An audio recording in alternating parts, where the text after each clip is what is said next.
Hello, bag হাতে চললাম এখন সপ্তাহের বাজার করতে। সাইকেল নিয়ে চলে গেলাম ফ্রেঞ্চ দোকানে। সচরাচর আমরা এখানেই বাজার করতে আসি। বাজারের বেশিরভাগটাই আমরা এখান থেকেই করি, তবে কিছু দেশীয় জিনিসপত্র ছাড়া, যেমন চাল, মুড়ি, চিড়ে, দেশীয় মশলা, সর্ষের তেল, পনির, এইরকম জিনিসপত্র আবার এখানে পাওয়া যায় না।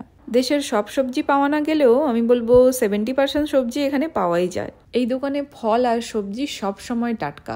আজ অব্দি কোনো পচা জিনিস বিক্রি হতে দেখলাম না। কানাডাতে আসার আগে অর্ণবকে দেখতাম হয় চিকেন, না হলে পনির, না হলে মাঝে সাঝে স্যামন খেত। এই জায়গাটাতে রয়েছে শুধু ডেয়ারি প্রোডাক্ট, আর এই জায়গাটাতে রয়েছে শুধু দই। জাস্ট দেখো দইয়ের কত ভ্যারাইটি। চিকেন পনির পছন্দ ঠিকই, তবে আমার আবার সবজি না হলে চলে না।